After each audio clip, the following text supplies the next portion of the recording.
Hey guys, welcome back to Creating Careers Podcast. On today's episode, I had a chance to sit down and talk with Trey Walker. Trey Walker is a very talented cinematographer based in Central Alabama, and he's the owner of Trey Walker Studios as well as Mud Films. Trey has a great story and a very unique passion for filmmaking. I really enjoyed just sort of learning about him and talking about some of his work. And I'm excited to share this conversation with you today. Check it out. All right. So we've got Trey Walker on Creating Creators Podcast today. Thank you so much, Trey, for joining me. Does everybody typically call you Trey? Yeah. Okay. All right. Trey, yeah. So. Well, I know you've got Trey Walker Studios, and you also have Mud Films. I guess that's like a relatively new brand that you've sort of transitioned to, or is that something you've had for a while? Yeah, so Trey Walker Studio started in, I think, 2018 when I transitioned from more photo to video work. And then Mud Films is kind of our narrative, more less corporate clients, stuff like that. So we've done a few like narrative commercials for Goodwill, and a lot of our short films will fall under the Mud branding. And we've even produced a song. So it's kind of the I guess the more creative side of what Trey Walker Studio is, since that's the more corporate side. Okay. Now, when you say we, is there more than just you in Mud Films, or is it just you? Yeah, so it's a guy named Cole Manning, and he's our editor, and then my sound guy Garrett Lee. Okay. I've seen you recently doing a lot, like in the last couple of days. Like your Instagram has sort of been full of, I guess, stories and posts. I was going to pull it up real quick on screen, but tell me a little bit of what you've been most recently doing. So we just came off of shooting a short film that my buddy Luke Smith and I kind of came up with. It's if you've seen Saltburn or Dahmer or anything like that, it's kind of in that realm of weird-esque filmmaking, if you get my drift. And so that'll probably be another 6 months before that ever sees the light of day. But we pretty much just really pushed ourselves during this. I had a team about anywhere from 6 to 10 people, depending on the day. Had Alex Kiker joined us, and he did all the BTS and helped me do some first AC stuff. And then Aaron Wilhite came on and helped me first AD it. We got to shoot at the news station here in Columbus, Georgia. We shot at my farm.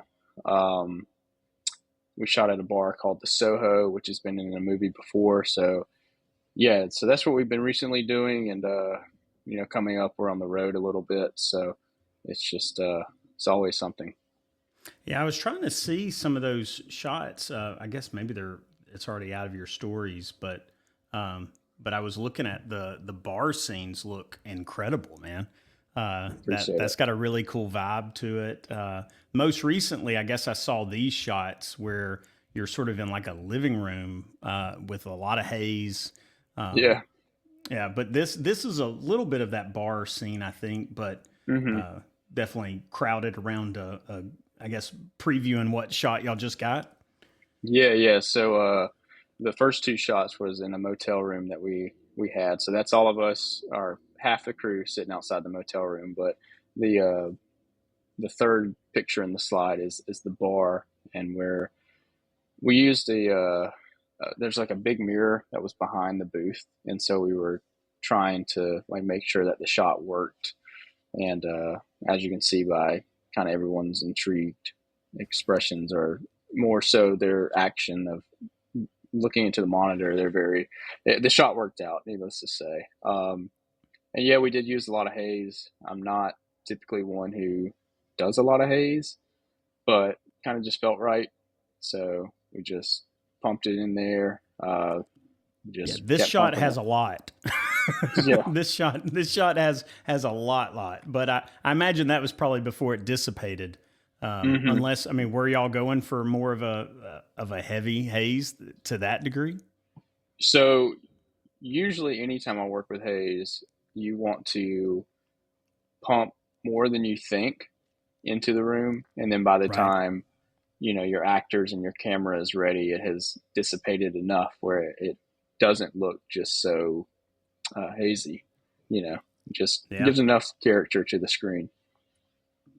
That's cool. Well, they look great, Yeah, man. And was were these photos Alex Kiker originals? Was he yeah, doing yeah, Yeah, it says right here he was doing BTS. yeah, Yeah. He's a great guy to have on set, man, because he can pretty much serve any role, and then he can't help but take behind the scenes pictures. He seems, even whenever that's not his task, so to speak. yeah, exactly. Yeah, Alex is a really good buddy of mine, and so anytime we do anything, I try to get him involved. Yeah, I was looking at one of your old videos on your YouTube channel that featured him in an old pickup truck, Oh and yeah, yeah, yeah, the it IRIX was. lens test. Yeah, Yeah, yeah, it yeah. was. I could tell the two of y'all have had a history together. I mean, I think my first, at least what I remember learning of you, or at least seeing more of your stuff, was when he was out at your farm, not too long ago, and Yeah, it's probably 2 months ago. yeah, and man, it looks like, is that where you live? Yeah, we live here, so we it's technically a homestead. Yeah. Um, but yeah, we're in the process of getting it to where we have crops and produce and um, all that good stuff. So Well, it looked beautiful. Just the shots that I saw. I mean, I see this guy. I'm trying to remember the guy's name out in L.A. that's got all the studio spaces. hmm. He also does the prism lenses. Jacob, Okay, yeah, I yeah, can't think of the guy's last name, but anyway, that seems like that wouldn't be too bad of a setup for you to start doing if you've got a decent amount of land and start doing like a studio farm studio kind of space. yeah. We've got I think it's a 50 by 50 foot warehouse that I'm in the process of clearing out to be um, kind of like a place where we can build sets. And then we've got a small RV barn. We don't have an RV, so I'm going to turn that into the office. And yeah, just probably that's probably about the most building I'm going to do out here because I want the land to to actually work for us and not just cover it with buildings. So That makes sense. That makes sense. yeah. All right. Well, let's talk a little bit about your story. I want to know, who is Trey Walker. Tell me, where'd you grow up? How did you get to where you are now? We'll talk a little bit more about sort of your creative journey, but just tell me a little bit about who you are. Um, how quick do you want me to be? It's totally um, up to you, man. cool. So born and raised in Phoenix City, Alabama. Went to high school at Central High School. Graduated 2013. Um, started doing like YouTube around like 12, 13. Skateboarding, guitar playing, naturally comes with wanting to film yourself. Um, so YouTube it was. Got to high school, started doing film, like the news thing or whatever is. Um, what is that? We called it RDTV. So did that for like a year and a half, and kind of fell in love with it. It's like it's kind of what I want to do, and you know, high school comes and goes very quick, and so kind of was thrown into the real world real quickly, and just ended up going to community college. Ended up dropping out, took some time away, fell back in love with photography when I moved down to Gulf Shores for like 8 months. Decided I needed to get it back into school. Ended up going to Troy. Um, that's where I met Aaron Wilhite and a couple other like BHAM based people. Um, picked back up doing sports photography, stuff like that, and then eventually graduated, thank God, and came back home, started my own business, and then transitioned to video full time, I think in 2018 or 2019. And it's just kind of been on a roll ever since. So Where did you do most of your like learning? I mean, was that just more of like you just getting your hands on cameras? Was that the friends? Did you go more of the YouTube University kind of route that a lot of people go now? I'll be honest with you, and anyone who has met me for the first time, I always hear like, "Oh, I didn't think he liked me." So I was very standoffish. So I didn't really learn from anyone other than just YouTube University. I was the kid, and you can ask Will Height about this. We went. I was the kid who would go out during college and take astrophotography, just like any odd time, or I got off work or whatever. And he joined me one night, and he was like, "Oh, I see why you love it," or whatever. And so I learned like cameras really fast because I'm sitting there in the middle of pitch black darkness, learning how to shoot astrophotography in Troy, Alabama. Um, and so yeah, I've always just been real tech savvy and kind of understand cameras and how they operate. And you really could put a camera in my hand, and I could probably use it. But yeah, I mean, after that, after college and owning a business, you have to be a little bit more personable, is what my wife says. Um, and so now I'm a lot more personable, and I have gotten on set, and my first time on set was for a feature, and I ended up I didn't get to cam off, unfortunately, but I ended up moving from like BTS photography to like a cam PA position, and learning how to second and first AC. And then the very next thing I was a first AC on a short film. And so, yeah, YouTube University. And then once I came out of my shell a little bit, was on set hands on experience. That's cool. I mean, so many people now. I feel like YouTube, at least, was a catalyst in people's Hmm. journeys. But man, the idea of nothing beats hands-on experience, especially whenever we're talking about working on those kind of sets. I myself haven't ever worked on a set, so I'm speaking more from observations than anything. Yeah. My experience has always been sort of run and gun or small scale, like one or two people kind of setups. But that's cool. It sounds like you've had sort of the thrown to the wolves kind of experience at times, especially starting your own business. What was that initial start? What did it look like for you? What kind of business was it? Was it called Trey Walker Studios? What was that experience? So it was called Trey Walker Photo. I It's renamed it original. just right, right, yeah. Renamed it to Trey Walker Studio when we started doing video stuff. Um, Man, it was hard. I'm not even gonna lie. It has been a hard. What is this? 20. I think it started in when I graduated college. 2017, 2018. Sometime around then is when I was like, booking clients for photo shoots and stuff. And man, it's hard. It was so hard for me because I'm a very shy and reserved person until you get to know me. And so like getting clients as that kind of person is very hard. Um, and then I also was trying to do this while I was in college Mhm. and was, working 40 hours a week managing a McDonald's. And then I was also working on campus and going to school full time. And so, the business kind of took the back end. And then about 2019 was when I made the decision after I had graduated in 2018, or my years are all messed up. I get Um, it. but yeah, so COVID's messed after all of our timelines up, I think. yeah, and so after I graduated, I tried to take it more serious. I did go work a full time job at a sign company making like banners and stuff. And we were doing just like we were weekend warrior in it, just going and traveling around and doing photos and videos and kind of having fun with it. And then brands would reach out and want us to do some stuff, and you know the whole nine, right? But man, starting out was so hard for you know just being so reserved and so like not knowing how to sell yourself in the beginning is probably the one of the biggest things that like I wish I would have learned sooner. Um, because now I'll say we are a profitable business now, but in the beginning it was like if I had any extra money or sold a photo shoot, it was like $200, and that money was here and gone. And I'd buy a lens with it, or scour eBay for the best deal.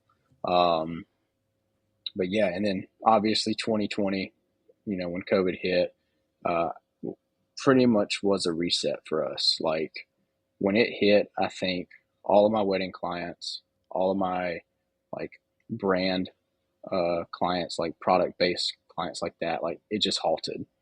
And I think everyone else who was in the industry at the time, if you weren't locked in with people that I've talked to, if you weren't locked in with like a church or um, working full time at a company doing video stuff, or even, you know, knew how to sell yourself to like the restaurant industry or the sign industry where, you know, they're making uh, whatever. Um, yeah, I mean, when 2020 hit, if I wasn't married, I would have been SOL is a good way of saying it.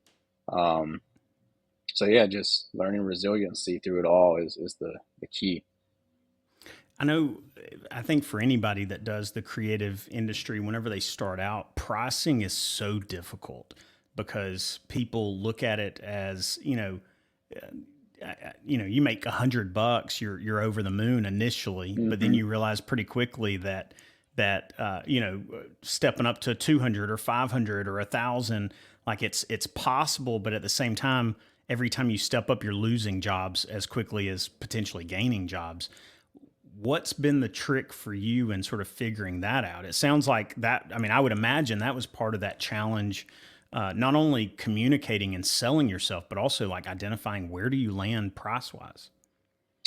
To be honest, I got really lucky figuring out pricing, just having some insider knowledge, um, with folks in the agency world and some good mentors of mine. But like you said, man, you go from that 100 to 200. And I remember I was in kind of at a crossroad when I was doing weddings, and I was at like the $1,200-$1,500 mark. And, after you pay a second shooter, and let's say the wedding's out of town and you're not like, you don't know to equate, to add that stuff in, like travel fees and food cost, or any expenses that come along with doing the job. Like at first you don't know to add that stuff in. And so like you do one out of town job and you pay a second shooter $600, and then it costs you, $300 for a hotel and gas and any other accrued expenses. You make no money for real. And so like for me, it was a very quick thing where I was like, if I'm not making any money on this to be able to afford to live, then I'm not charging correctly. And the number one thing that someone told me about pricing was, if you don't get butterflies in your stomach when you send that email or say that number, it's probably not the right number, because you're too comfortable saying that number, which means when you say, hey, I'm going to go from $1,500 for a wedding to $2,000, which is exactly what I did. And I feel so nervous saying that number. And then the client's like, yeah, cool. And then you get there and you do a killer job and they give you a $250 tip and you're like, oh, snap. Like, and then you learn the market too. So like you are in the wedding industry, you learn like, the pricing is probably 18 to $10,000, but then you learn your clientele and where their numbers are at. And so like my clientele was fresh out of college, newlyweds. Well, I guess they wouldn't be newlyweds, but fresh out of college, uh, engaged people, and their budgets typically were provided by their parents, which is $2,000 to $5,000. And so I knew that's who I wanted to work with, and that was my numbers. Occasionally, you'd get someone come in at 1,500, and you're like, oh, I'll do you a favor, you know. It's just the market. You do your research and figure out like what things cost and how you can make somewhat of a profit, because you've got to make something. You got to be able to pay yourself at the end of the day. Um, and if you don't know, don't be afraid to ask. Like someone out there is gonna be kind enough to be like, hey, if I was in your shoes, I would probably charge this much based off your portfolio and your target demographic. Um, it takes probably 2 minutes out of their day to look at your IG or your website and say, hey, yeah, I would be around this number.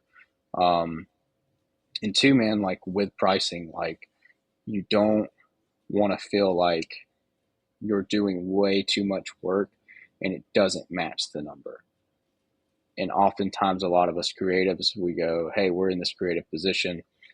we get to create for a living. We love our jobs, but then you sit down at the computer for 8, 9 hours, and then you get revisions back, and then you get another set of revisions, and then they forgot to send it to one person. You get another set of revisions, and you charge them $1,200, and you're sitting here week number 3, and that gets into that bleeds into the next client that you have, and so you learn, like, usually those bottom dollar clients are the ones that are always asking for more and more and more, because to them, every dollar essentially like matters. Like, they want every dollar to be converted in a way that makes sense to them. Whereas like the bigger clients, I think, are a little bit more trusting of who they're hiring. And so you say a number, and as long as it's not absurd and it matches what they're asking, they typically aren't going to nickel and dime you. Yeah.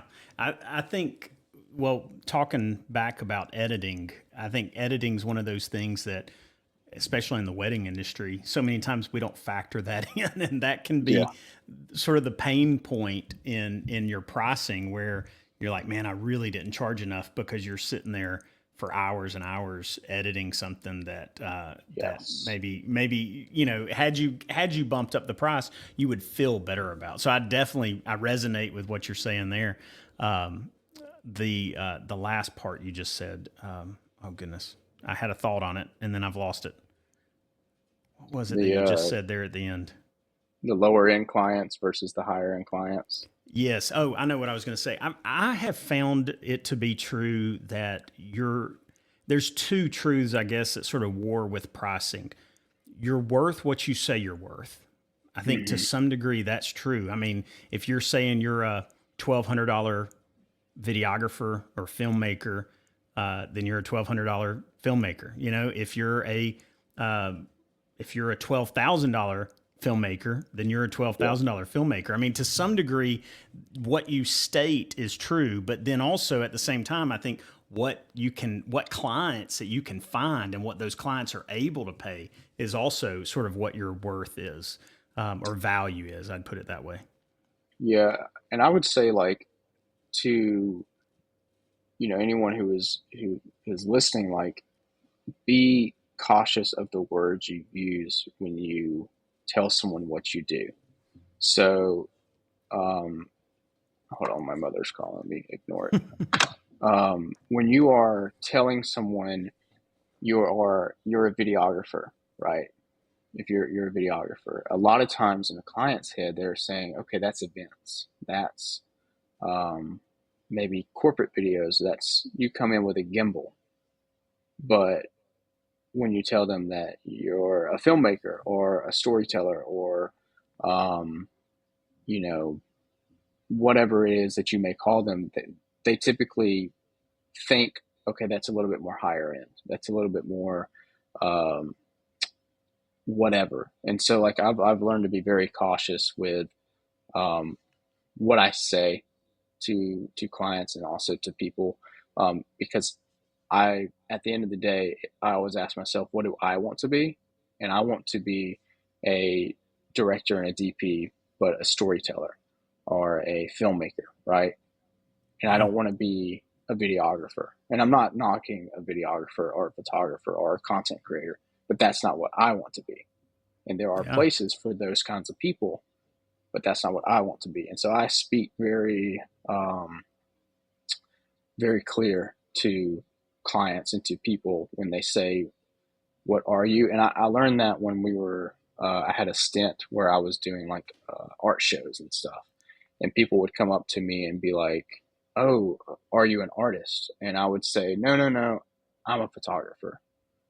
And so it was almost like I was discrediting myself, because there's that whole, like, is photography really an art? And, like, that kind of was in the back of my head. And so, like, I would always discredit myself when people came up to me. But then the moment it hit me was, we have, like, a pretty famous artist in town that has a couple of buildings at the local college named after him, but he's pretty well known. And he came to one of our shows, and he was pretty intrigued with my images, and he was like, "So are you the artist?" And I was like, "Yeah, yeah, I'm the photographer." And he said, "No, no, no, you're the artist." And I was like, Okay. Yeah. Okay. Because, and then he was like, photography is an art. And then he walked away. And I was like, understood. And like, he didn't have to say anything else, but I understood what he was saying. And I feel like you have to be very clear and you have to be very mindful of what you say. And because what you're saying is a direct reflection of what you think about yourself, if that makes sense. Yeah. So I interviewed Sean Patrick Kirby. This was early in Hmm. on the podcast.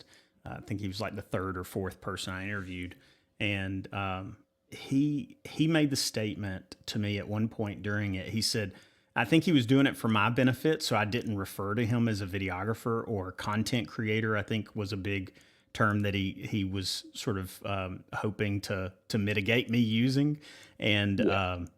and specifically, he talked about himself as a director of photography, a cinematographer, those Yeah. kind of terms. And I think what you're saying is exactly the case for him. And at the time, I think for me, I even stated to him that I would probably consider myself a videographer and that I'm not as much of a like a word person like it doesn't really affect me what I'm called, but I think what you're saying resonates with what he would say is it does matter. The words do matter, especially whenever you're talking about perception of other people, but also probably even more importantly, personal perception. As he talked about how he had worked for many years to get to the level of being a cinematographer Yeah. and filmmaker. So I get it, and also I totally get what you said about being an event person, showing up with a gimbal versus what we see so many times you show up with. I mean, even this most recent project you were just working on, you don't show up with a gimbal. You show up with a crew, and y'all show up with probably a truckload of equipment, Yeah. and then some. So Yeah. I'd have to send you a picture of my van, but yeah, I have a grip van that was a travel van, and we converted it to a grip van, a glorified grip van. But yeah, man, like I have a client who they will not ask me to shoot event stuff, but they'll ask me to bring someone who can. And it's not that I can't, it's just that that's not what I enjoy and that's not what I'm good at. I'm not very good at fast paced uh, edits and reels and TikToks. My brain just does not work that way. I like to think about what I'm doing, and I'm a big fan of Kirby's, and like I'm sure he's the same way. But like every shot matters, and I think when you're doing events, coverage matters, and getting the most out of the 3 or 6 or 8 hours that you have is important versus crafting the shot each time. Like make it look good at the event, but like you're not going to have time to bring in a lighting or a gaffer or have a PA do something or a producer come on and help you. Like you're just not going to have time at an event to do that. Versus when you're on set, every role matters. Um, so yeah, like definitely that's a skill and an art form in itself, but it's not for me, and yeah. that's why I would hire out for jobs like that. Well, I was even thinking. I'm looking over at my other screen here. Hmm. Seth Newell with Alagripco. He was Hmm. he was on a recent episode, and he even said, "You are what you say yes to." Or I Yes. think the way he said it is, "You are what you are because of what you say yes to," and Yes. I think that's right in line with what you're saying. This idea that if you say yes to event videography, eventually you're an event videography. But Yeah. because of the fact that I say event videographer, but eventually you say no to that enough, you know that that's not what you are. You sort of set yourself apart from that kind of stuff. Yeah. What's funny is so I've never lived in Birmingham, but for about maybe a year and a half, anytime someone met me or sent me a DM on Instagram, it was like, "Hey, you're a Birmingham-based wedding photographer, right?" And like exactly what he's he was saying like, you are, who you are because what you say yes to or whatever. Like, I was just like, man, how did that perception happen? I don't even live in BHAM and I don't do that many weddings. And so it was hard to turn down weddings, but for me, it was more important to be true to myself versus being true to the dollar. And I turned down, I think it was starting in 2019 or 2020, I turned down every wedding that came in my door. And my rule right now is I will only shoot one wedding a year if I am asked, and it will be a favor to a friend. That's it. Mm. I won't get paid to do it because I'm not a wedding photographer or a wedding videographer. Now, if you need me to come B-cam a wedding and you ain't got nobody else, I probably do that. I've done a few, but I'm just not that. And so you have to learn to say no. You just have to, like, no should be one of your favorite words as you're going through this whole thing called life, because at some point it's important to be, courteous of yourself. Um, and that's something I tell my wife all the time is she's a very like people pleaser, and I'll make sure people are safe and happy and all that, but like I'm not gonna do something that's not true to me. Like I'm not gonna be the guy that's gonna shoot your wedding just because you're asking me to, um, and I'll just be like no, like, and I'm very quick to say hey, I don't do that, but I know someone who does. Go give them a holler, and I'll tell them I sent you their way or whatever, and usually it works out for them. They get the job, they get paid, they do a great job, but that's just not me, and so that's why I send to other people's ways, or I send someone from my crew to go and do it. Um, and so, yeah. Yeah. Well, I think it's pretty telling, the two other people and you sort of saying or resonating sort of the same message. Um, I think everyone needs to be careful what they say yes to, or I say be careful, maybe be intentional with what you say Yep. yes to, and even more so, maybe what you say no to. But it is Hmm. going to cost people some money, definitely. Yeah. Well, I mean, that's like with the short film that we filmed this weekend. Me and my buddy Luke were talking about it, and so he's one of the lead actors alongside a guy named Will Oliver. And I typically use the same actors time and time again because I believe in them. But um, he was like, "Man, this is going to cost money. Like, you got to rent this hotel room, or you got to pay a flat fee to get this, and you're talking about buying lunch for people." And it's like, well, yeah, it's going to cost money, and I'm technically losing money on this, but like, I believe in what we're doing so much so that I'm okay to not work during these days or not bring in a dollar, so that way we all kind of, I guess, prosper in the long run, hopefully. But yeah, I mean, like sometimes it's okay to to lose a little bit, and I say that with the monetary value, but just in general, like sometimes it's okay to lose because once you fail or you fall down, like you get back up and you learn, hey, why did this happen?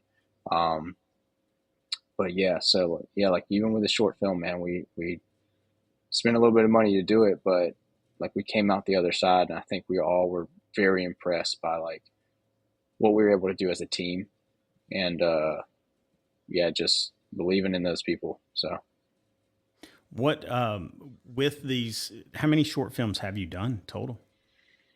um, that I've been a part of, I've probably done probably like maybe 10. Um, the very first one I ever did will never see the light of day because we put it on a hard drive and the hard drive failed, and yeah, so Oh, just I so have like it's not out of like vanity that you're not releasing. It's out of a painful experience. It sounds like. it's a little bit of both, to be honest. It's a little bit of both, but you know, I could have recovered the footage, I'm sure. Uh, Mm, but yeah, so hey, there's no shame in my game. If it don't look good, I don't want to put it out. I get that. I get that. Well, the most recent one that you were working on the other day, is that like a passion project? Is or is Yeah, that a Is that something that you're funding yourself, or is that a collective that's funding it? I just run it myself, and like I said, I believe in the actors that I have. I believe in the crew that I have, um, and it's important to build rapport with people. It's important to build relationships and continued relationships, and especially on set.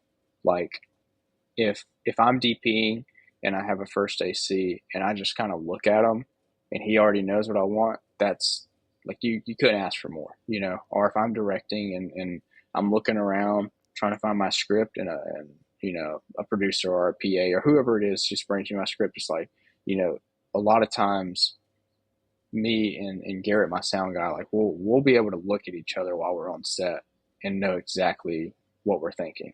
Or I can, if I'm operating a dolly and I'm panning up and I look at him, he doesn't even like, it's instinctual. He knows he has to bring the boom up, and so like it's just so important. Like I said, I'm okay to lose this money, but it's really everyone's gaining experience, and we're learning to work together better. And to me, that's more important than a dollar. So the relationship is always more important than the dollar. And I, I have certain clients that I tell that to as well. Like if they're like, hey, you know, the budget got cut or it's not quite what we hoped, the relationship's more important to me, you know. And I've had one client for like 2.5 years now, and it's because I've built a relationship with them. Like, and we they have a someone leaves, retires or something. Like I usually get invited to the party, or Yeah. my main guy there, like he's having a baby here in a few months, and it's like I know all about it. Like it's more important because people are people. Like money's great but at the end of the day, like I think I was watching a clip that I think Madison, it was on your thing, but I think it was Madison. And she was just talking about how like relationships are so important, and most people get to where they want to be because of relationships, like to a T. Like Yeah. 100% agree. Yeah, I think relationships are important, and also what you're describing with your short films. I think a lot of people that are doing more commercial work would say the same thing about spec ads. I mean, everyone's done spec ads that or invested time and money and effort Mm-hmm. into something that ultimately didn't financially benefit them down the road, at least not directly, but just the experience, the learning, the growth, and then also the demonstration to yourself and to the world that, hey, I can do this kind of stuff, or we can do this kind of stuff, is worth the investment every time. Yeah. And yeah, it's just funny because like I think I've only ever done like one spec ad. It actually features Alex, and it was for Miller Lite. I think we shot it maybe a year ago or something. And I think we learned in the process, and correct me if I'm wrong, but you're not supposed to drink the beer in the ad. Like I think legally you can't, and that's why Really, we see. Yeah, I think like when you watch a beer commercial, they can't drink it. I Um, didn't know that. Okay, so correct me if I'm wrong. So no, whoever's watching, drop yeah, a yeah, comment or whatever. Um, but yeah, so we made that, and then at the end, I was like, oh, we'll post it. Like maybe Miller Lite sees it and they like it, and they're just like, hey, just reshoot this one part where he's not drinking it or whatever. Nothing ever came out of it. Well, okay, I shot a Reebok one or a New Balance one when Alex bought a pair of New Balances. So I shot two spec ads, I think, in my entire life. So yeah, I mean, honestly, like my mantra is honestly just go shoot.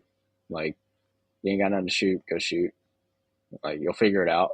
Um, and that's kind of how I've gotten to where I'm at. Like a few weeks ago, a short film came down from New York, and they were like, "Hey, do you want to come on in second AC?"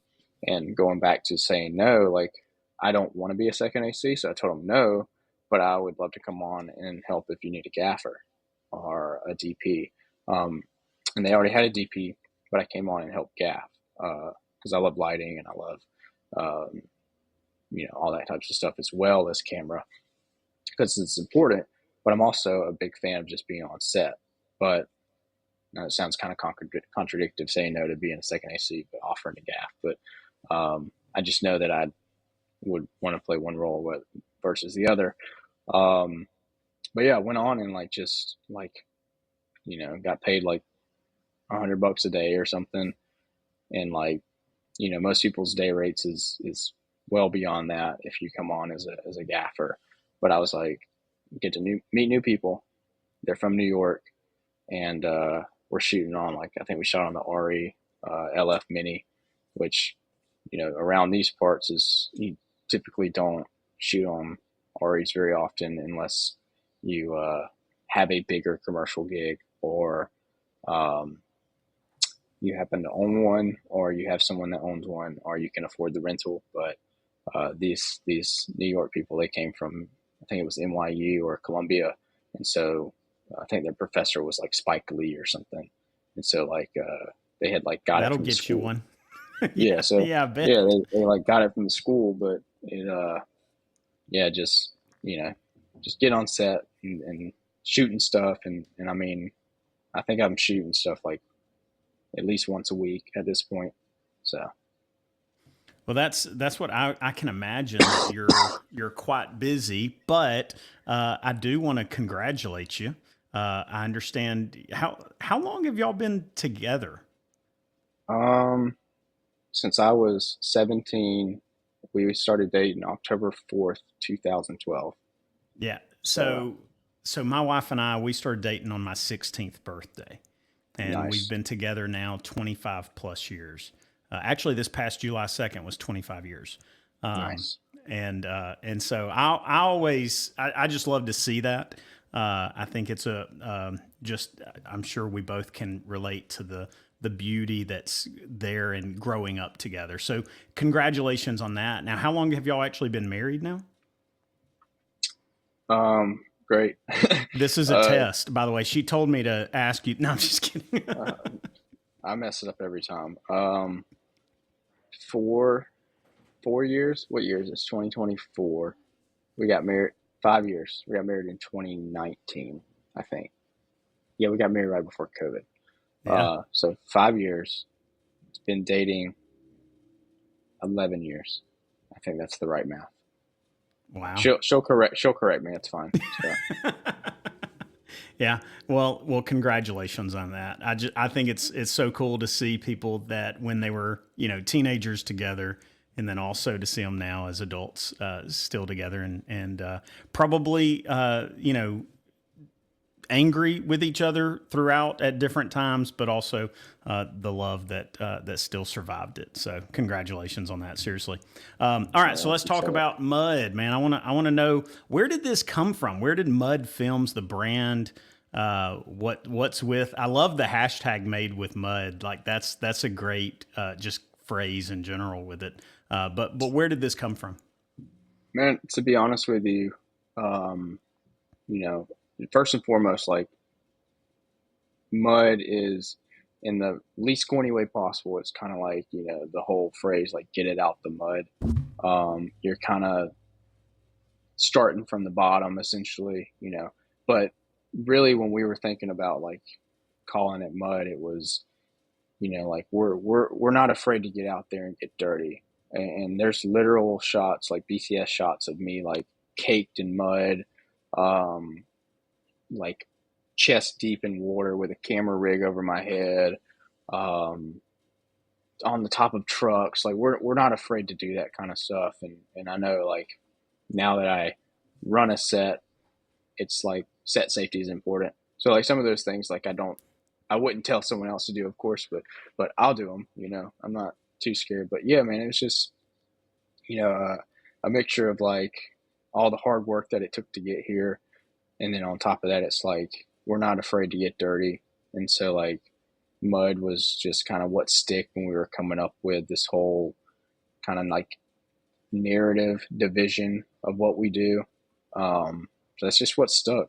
And I mean, it's funny because mud does stick to you, but um, yeah, and it felt natural to me because I grew up um, playing outside a lot, and was just we had a four wheeler one time and we sold it to buy my first car, but I remember just mud riding and stuff like that, and so yeah, it just kind of pays a little bit of homage to how I grew up. Yeah. Well, I think it's a great name. I mean, Mud Films is definitely something that I think people, uh, it creates a feeling right off the bat. You know, it creates a little bit of nostalgia, a little bit of sort of like grit Hmm. and toughness. So I think I can imagine the what people connect the term mud to, at least in emotions and feelings, is probably something that resonates well with what you're doing. So that's cool. Well, Yeah, man. I love the brand though. I think it's cool, and the made with mud. I don't think there's any better way to put it. And I imagine, are you using that in any way already besides just on the website? Have you used the phrase "made with mud"? Yeah, so typically, what we tell clients and other people who kind of want to do the whole like narrative side of things is we'll give them the mud treatment, you know. And so like that Goodwill uh, commercials we did, we sat down and we were like, hey, we'll give you the mud treatment, we'll write you a song, we'll produce the commercials, we'll cast them. One of the guys that actually was cast is my buddy Aspen, and he actually he's in the movie called The Forge, I think, which is now in theaters maybe. Um, but anyways, he but yeah, anyways, yeah. So we do say like made with mud. The other thing that we say is let's get muddy. Or I mean, I don't personally say that, but some other folks say it.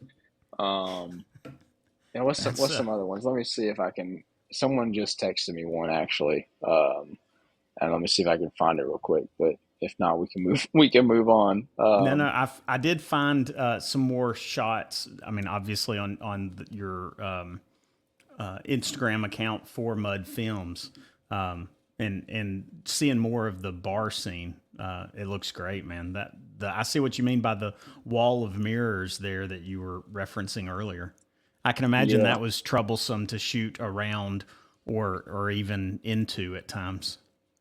yeah. I mean, the whole goal of this short for me and specifically my buddy Garrett was to push ourselves to do shots and stuff that we haven't really that we usually shy away from if they're too hard, because we had the time, like we have the time, let's get it right. And that was like the one thing we kept saying on set was like, if you're not happy with it, get it right.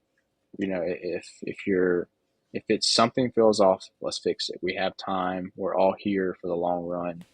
Um, and so like that was so important for us was like if it didn't feel right, if the scene wasn't right, if the lighting was kind of off, if whatever it was like, let's fix it, let's correct it. Um, a lot of times you do get on set and, you have an AD or you have your producer or even your client, and you have a 6 hour window or 7 hour window, and you have to get all these shots or your interviews. And so sometimes you got a little smidge of that window out there, like right here, blown out, and you're sometimes you just got to live with it because you don't have the time to fix it. Um, but that was a big thing with this film was we had the time. Um, all of our locations, I think, were like the people that helped us get them. They were great. They played out great.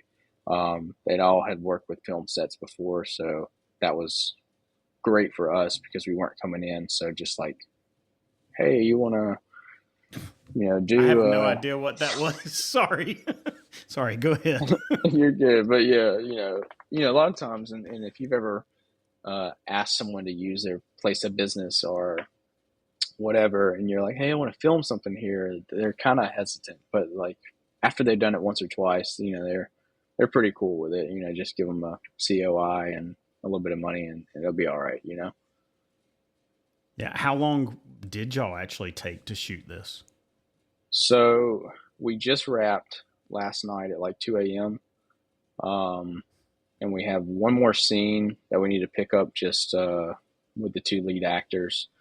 But we took 4 days. So we started, what is today? Tuesday. We started Friday, I think. Um, and we technically like we were producing this since like maybe a month and a half ago. So it's been a long one. Yeah. Yeah. And now you're saying it's probably another how long till it actually sees like I public? would, to be honest, I would probably say like 6 months. So Garrett, my sound guy, is also a phenomenal musician, and so, like I said, we did write a song for a commercial that we had made, and so we're kind of thinking the same thing here. We're going to give it, the mud treatment. Um, I've already written the kind of the guitar track for like the outro credits. Um, and so I had that written pretty much after we finished the script, but now we want to score the rest of the film, but we got to wait for it to be edited so that way it works out, visually, audio wise.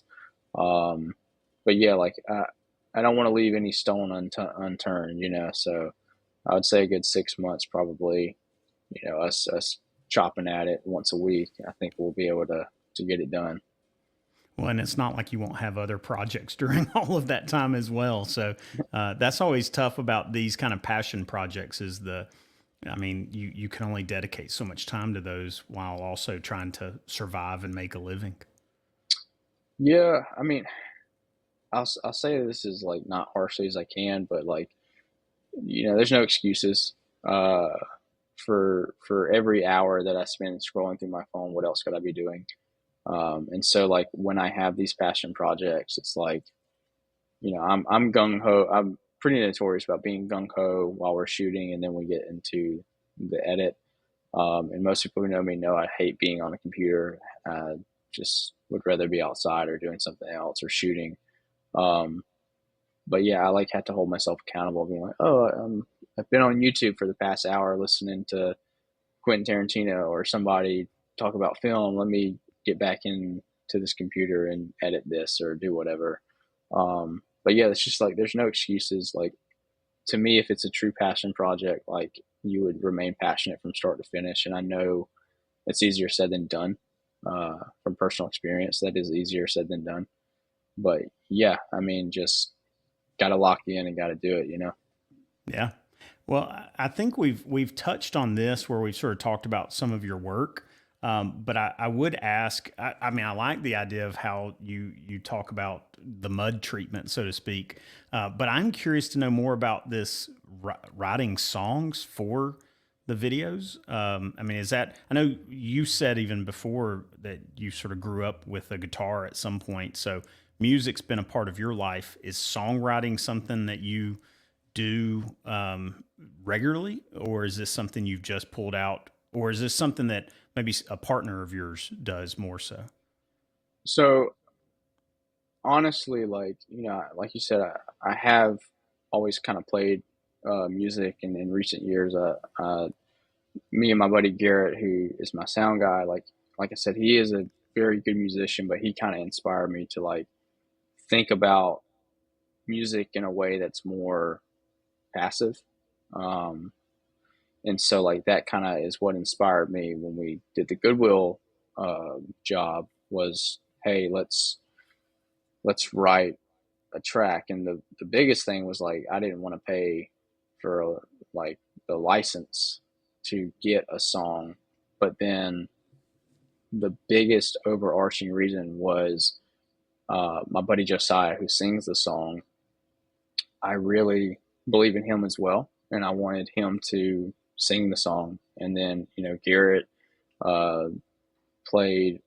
Uh, he played like a lot of instruments on it, but anyways, what I'm saying is like yeah. So Garrett was kind of my big inspiration about trying to get into more of the being intentional with music and how it could benefit us. Because everyone loves music, but people that create music, I've always been just completely in awe of.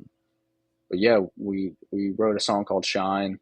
Um, and Josiah and I sat down, and within 30 minutes we had the guitar, the lyrics, and the piano. And then sometimes, like you take longer and make it work out really good, and then sometimes you can take longer on it and you can mess it up really, really bad. And that was one of those moments where we were like, hey, this is it.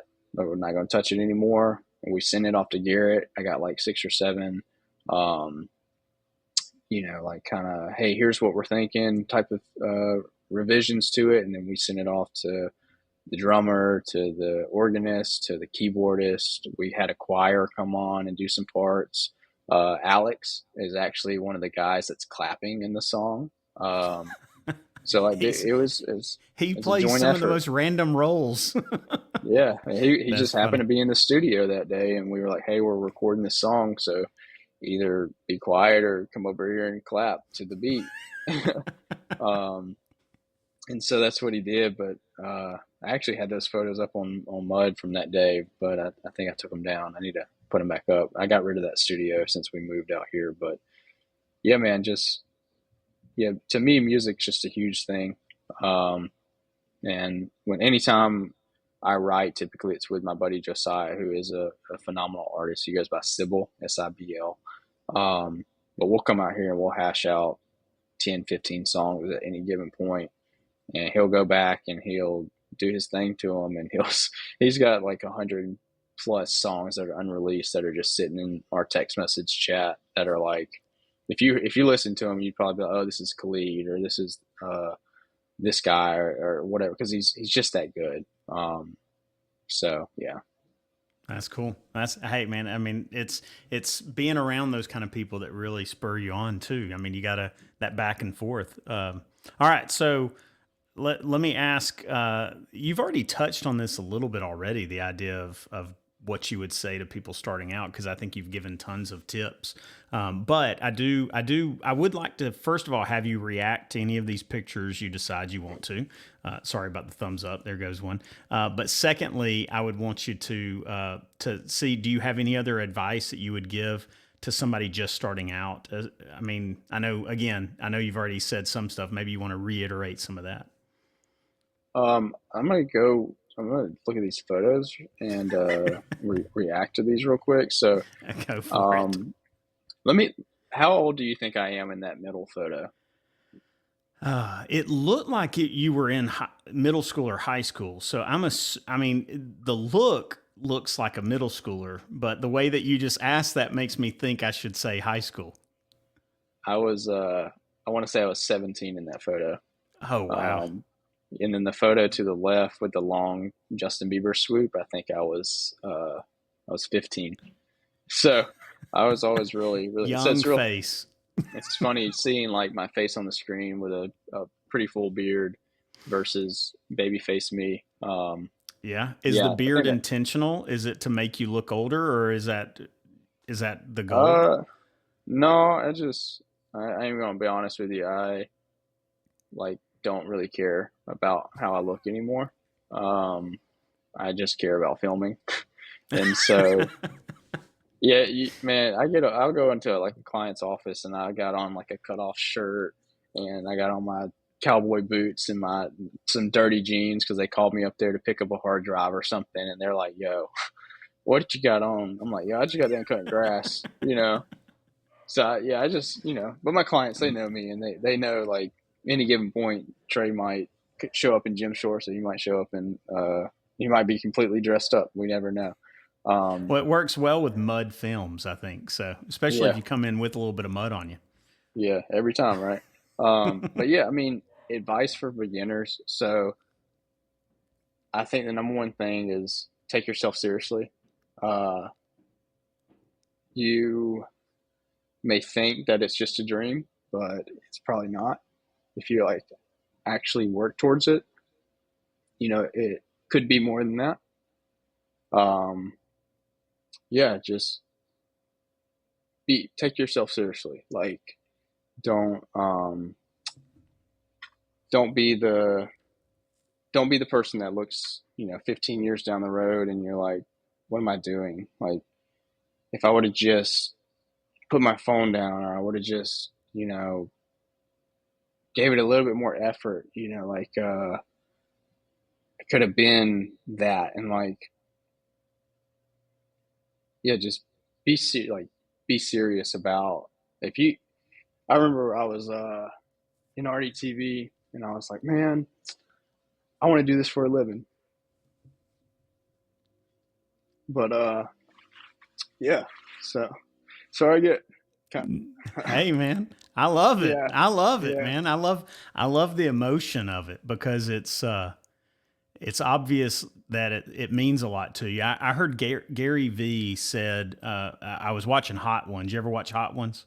yeah, Where they eat the wings. So he was on Hot Ones and he was saying how, I think it was something, he said something bad about Fridays, like he hates Fridays.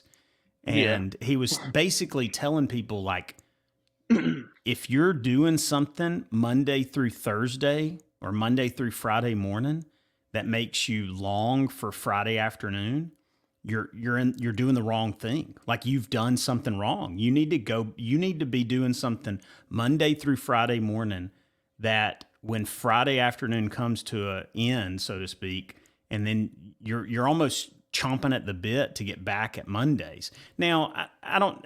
Gary V is an extreme version of that kind of thing, but I think yeah, what you're saying is, man, just the passion to find something you're passionate about. And I used to say this because I was a teacher at high school and taught marketing and taught video hmm, and photography. And I would tell my students all the time, I'm like, find something that you love to do and go do it. If yeah, possible, make money doing it, but do it nonetheless. And it's pretty awesome that here you are, man. You've found something you love to do. You've identified that, and you've even claimed it by identifying yourself as that, and you're doing it. You're doing what you love. yeah. It's funny because the older I've gotten, the more like, I guess, in tune with my emotions I am. So I can just be like, oh man, and sit here and cry all day and be like, oh man, I'm so whatever. But dude, I've like gotten on stage in front of like 75 people, just bawling, you know. Yeah. Um, no Life will man, do it to you, man. Life will dude, do it to you. it's Films will do it to you. So, yeah, it's my wife is like, you really get to know him, and he's emotional, you know. So, but yeah, I'm good now. But it's the mud treatment, man. yeah, man.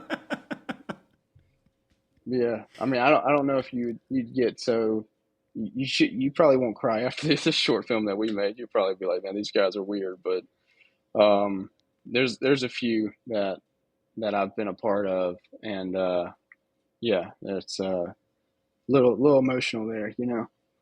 So, but Yeah. yeah, man, the beginners just freaking get after it. I don't know any other way to say it. Well, Um, I think that Snapchat and sounds like Instagram can wait, you know. that's so true. That's so true. We all spend way too much time in that. Well, tell me what's next for you, man. What are you planning? I mean, obviously, Mud Films seems to be relatively new, so I guess pursuing that more. But what's on the horizon? Do you have another short film planned? Obviously, finishing this one up's probably priority number one. But what's up? Um, what's next is to finish this one, to continue pushing Mud. Um, hopefully by next year we double our income and we hire on uh, maybe one more person full time.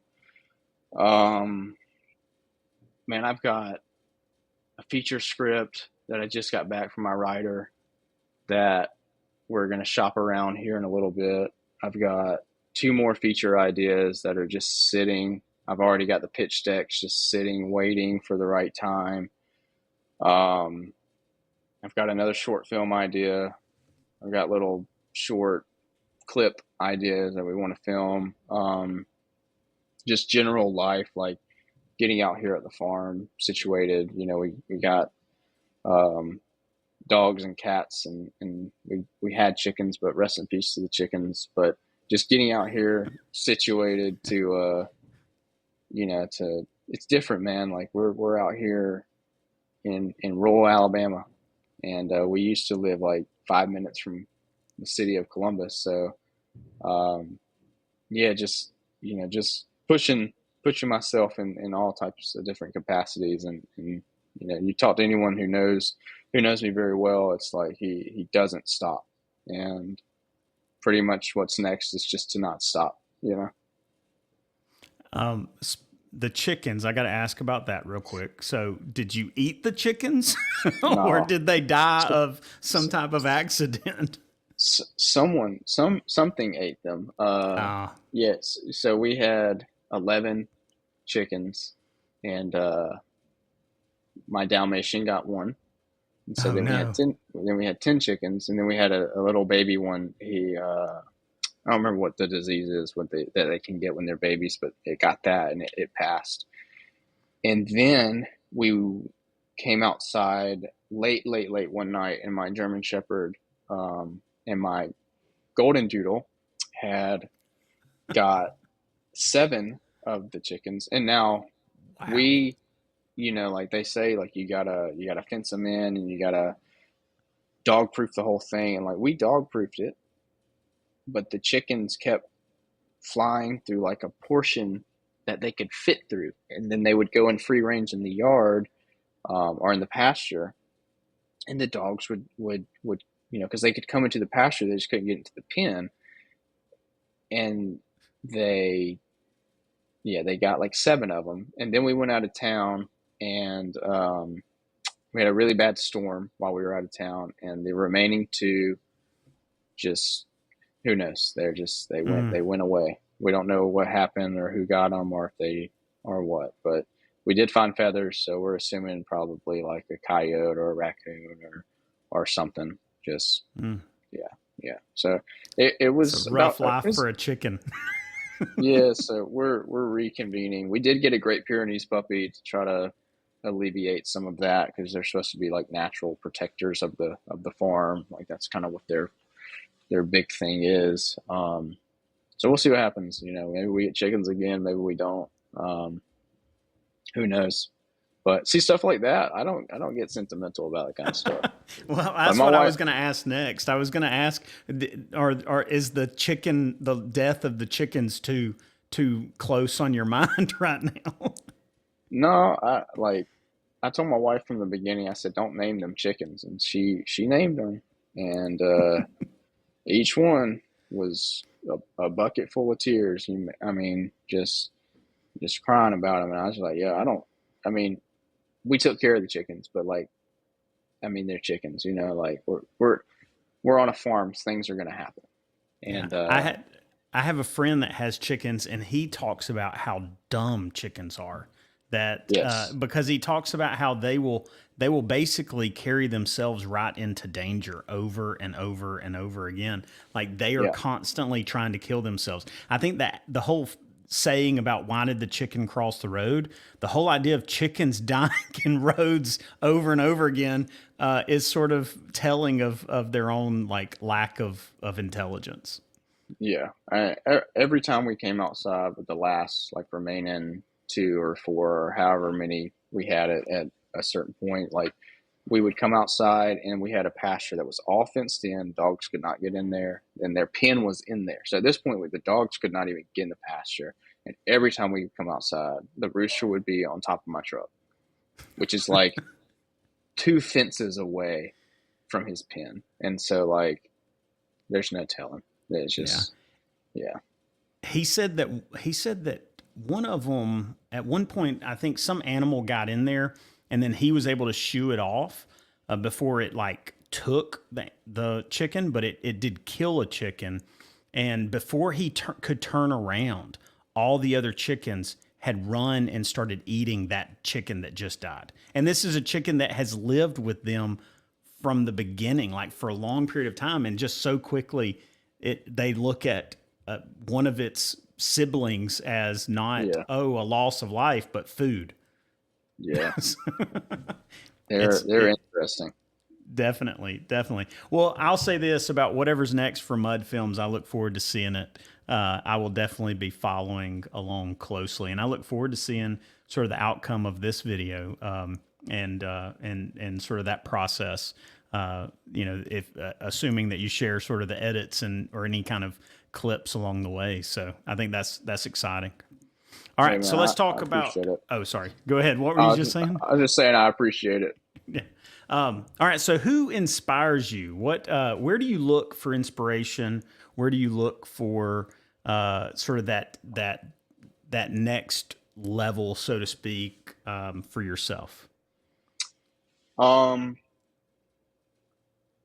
who inspires me? Probably my friends. Um, and then specifically, like let's see, Alex, Garrett, uh, my wife for sure. But for like a film sense, I'm really into like Tarantino, to be honest. I'm really into McConaughey. Um, it's actually like Garrett will say this if he cut this clip and he sees this, he's going, yeah, he's got that McConaughey outfit, which I don't get it, but apparently he says I dress like Matthew McConaughey sometimes. McConaughey, I really like his book Green Lights. I'm in the middle of Cinema Speculation, which is Tarantino's book. Um, but lately, what's been inspiring me a lot is not movies and film, but just like art in general. So, um, like other mediums, like I love a good movie that I think the painting's called A Lady in Red, but I don't remember what film uses it, but like they reference it in the film. Um, and then like just films that use like paintings and stuff like that is very interesting to me. How they like, hey, I like this and I want to turn this into a 2D, moving image. Like that's super inspiring to me. Yeah, like just other mediums, because it's a challenge sometimes just to like. Is it Edward Hopper? Is that him who did Nighthawks with the guy sitting in the it's at the bar, the cafe late at night? I think it's Edward Hopper. But that shot is used in so many movies. Um, the name of the painting is called Nighthawks, and Oh, yeah, yeah, yeah, yeah. yeah, Let and me so like switch over to it. Oh, yeah, crap. that one there. Like That one. if you watch a movie and like I think I've listened to a few interviews where they're like, yeah, Edward Hopper is like epitome of like getting like a cinematic painting, I guess, but I don't really know The exactly what they said, but something like the that. movie the movie The Batman. If Yep, you've seen it, it's got where the villain with the Riddler. who's the Riddler. Yeah, when he's Yeah, sitting in that cafe. From what I understand, it's sort of a direct pull from this very image. yeah, yeah. That's cool. My my friend Bo, his name's Bo Bartlett. Um, he's a big inspiration for sure. He's an American painter. And then Mark Mc, is it McGarry? He's based out of I think Arizona. Let me look at his Instagram. Mark, where's he at? Is it MARC Mac Mark McGarry? I'm probably saying that so wrong. Anyways, he does these like incredible like Western paintings. Yeah, that guy. It's just so Yeah. good, and like stuff like that is so inspiring to me because I'm like, okay, how do I get this on film? How do I? And then people who can just do that, like out of thin air. Like, how are you doing that? Have you seen Peter McKinnon's photos that he did recently? Do you know Peter McKinnon? Yeah, Yeah. Okay. All right. Just make sure. I mean, there's some film guys that don't, and then some that obviously do. Um, but he recently did some photos out, some desert photos. That's not going to be it. He did it with these like a Native American in it that was just incredible. Yeah. Man, I was hoping, but I mean, I thought the same thing. I was like, man, it looks like a painting. Am I going to be able to find this? I'm going to be mad if I can't. Here it is. Look at this. Is Yeah. that not an incredible photo? Yeah. I love those photos he did too of the, I think it was the eclipse or whatever it was with Red Bull, like the Yeah, two yeah, planes, those are yeah. incredible.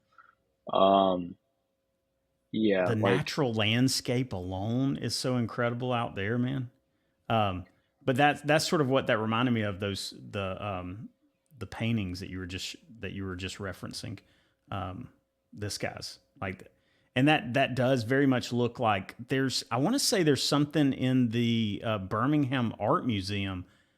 I can't remember the painting, but it's like this massive painting that looks very much sort of similar to this idea, like a yeah. natural Western landscape. That's cool.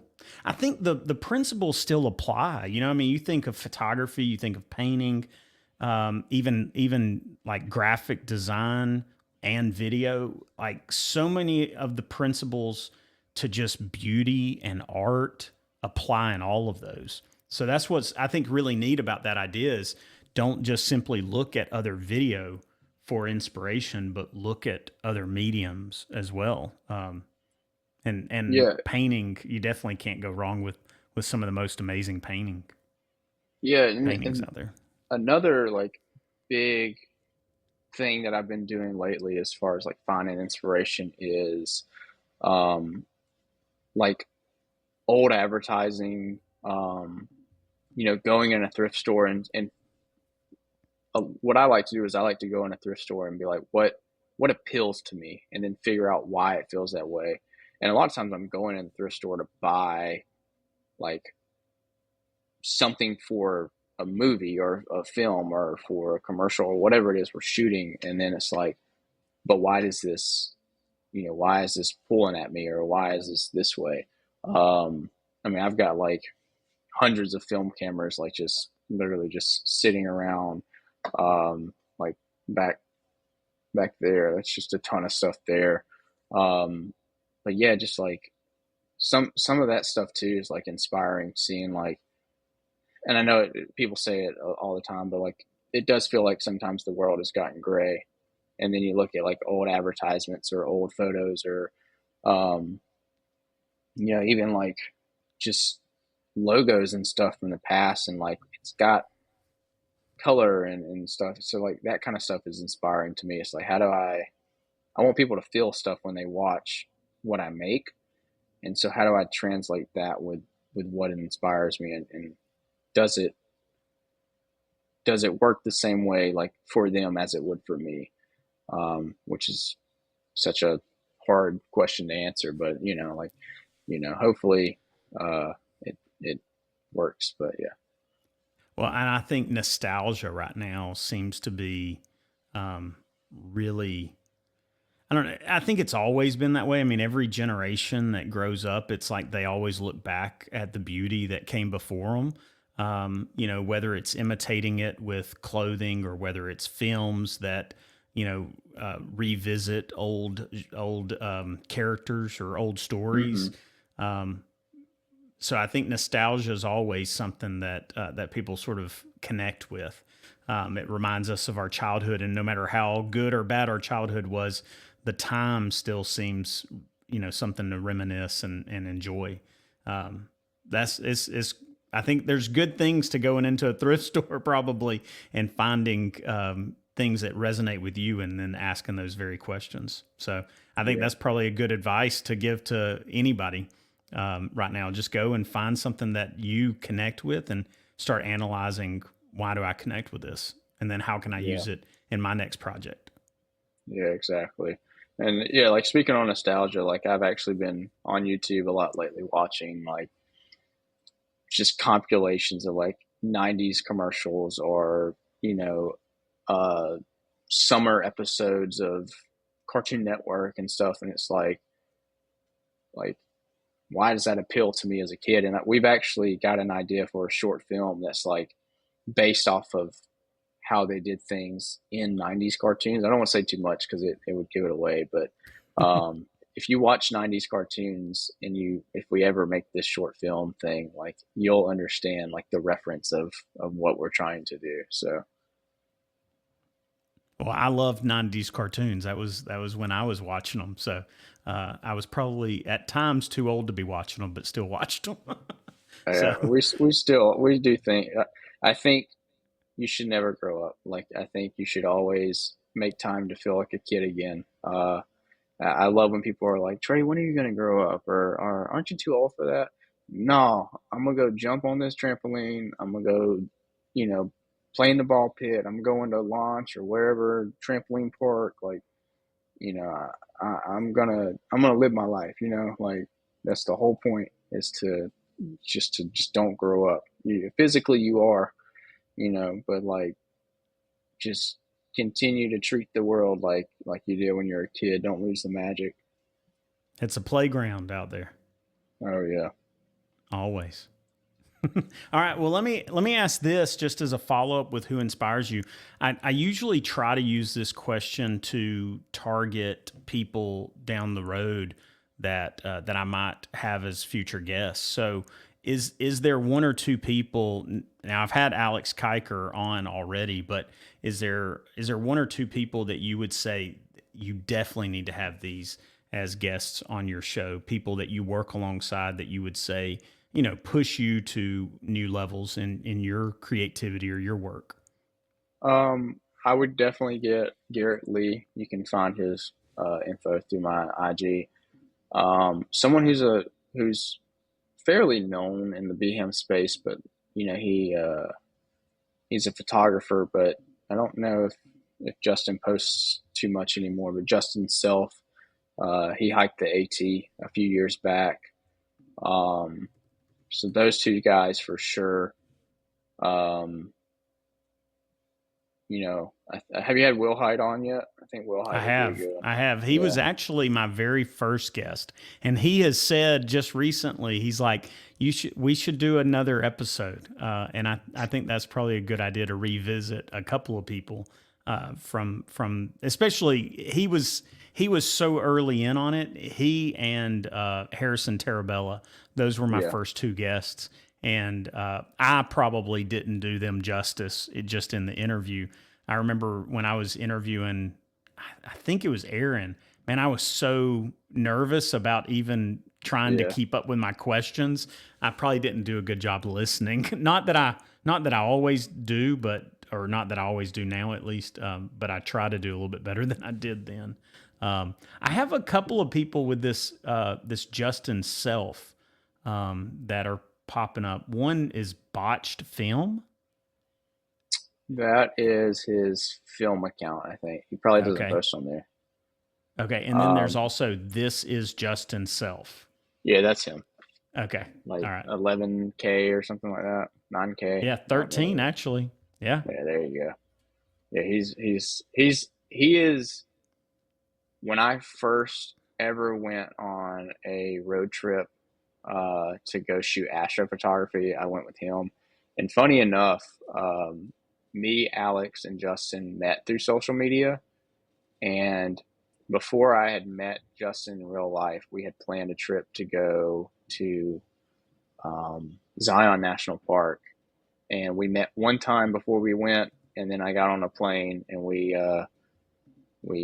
went to Zion. And then me and Alex met a few months after that um, through Instagram, but we met up in person, and he came and joined us on what we a group that we were in called Steel City Urbex, and he came on I think he came on some urban exploration thing we did, and about 3 or 4 months after that, like we were like, all right, we're going to Iceland together, and so yeah, we very quickly like kind of bonded together and whatnot, and so yeah, he's a big travel guy.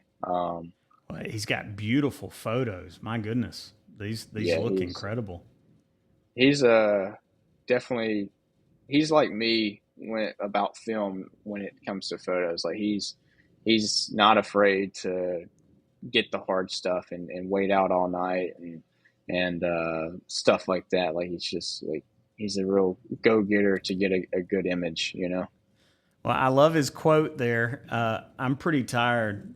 Think I'll Yeah, go home now from Forrest yeah, Gump. That's a great line. yeah.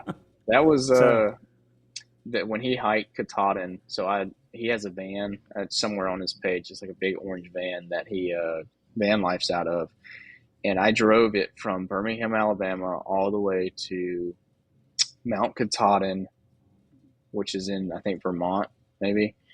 And then I hiked the entire last leg or last summit or whatever that is with him to to film him touching the sign, which is the big thing after you do the AT. And I tell you, I had not hiked probably in like 3 or 4 months, and he was just like, "Hey, come on!" And I never prepared, just straight 2 days straight of driving that big behemoth van, that one right there. Yeah, yeah, um, drove it through New York City, which was just that atrocious. sounds awful. Um, yeah, so yeah, but that's it. That's the van. That's probably from a trip when we were out west or out in Yeah, it California. says it was through Redwoods. Yeah, we frequent that place anytime. 91 Ford Ecoline. Yeah, That's crazy, it's man. That's cool. and then it you should get them on and have them show you pictures before and after and like all the work that's gone into it and get them to tell you the story of like the wreck that happened in thinking Vegas and all that stuff. Okay. All right. I'll Yeah, definitely have to reach out to him. I'd love to have him on. That's he's a wonderful photographer. I mean, those photos look incredible. The travel life sounds really exotic and awesome and sort of horrible all at the same time. yeah. I don't know. I don't know that I could be on the road that much. Yeah, I was on the road a lot in like 2019, doing some stuff and was back and forth between here and South Carolina and, Louisiana and Canada and New York. And it was just like, I was like, after that year, I was like, I think I'm all right. And so I would just go do like 1 or 2 trips a year after that because I was just so just, you're on a plane like every 2 weeks or 3 weeks. It's pretty rough. Yeah, yeah. Thankfully I've never had a job where it required that kind of travel. When you're young, you always think like, man, I just want to travel and see the world, and I do still want to travel, but I want to do it in like specific, um, sort of spread out opportunities here and there. Where in between I get to be home, so I've Yeah, become more of a homebody than I used to be. Definitely. yeah, Um, I agree with you.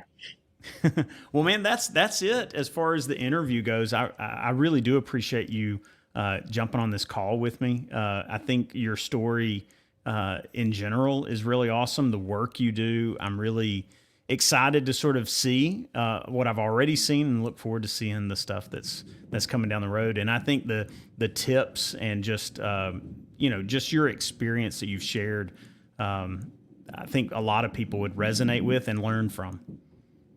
I appreciate it, man, and thanks for having me on. And if someone does watch this all the way through, I'm not as emotional as it seems. Okay. No, hey, I really love it. I mean, I'm sure you've done videos where people, their emotions really Yeah. shine through, so to speak, and the emotions are that's what life's all about, man. I mean, if you go through life and you're stone cold, without really feeling anything, what's the point? It's our emotions Yeah. that really make everything worth it. I mean, the experiences that we have are directly tied to the emotions that we felt at that time. Oh yeah. 100%. Cool, man. And I and really appreciate it.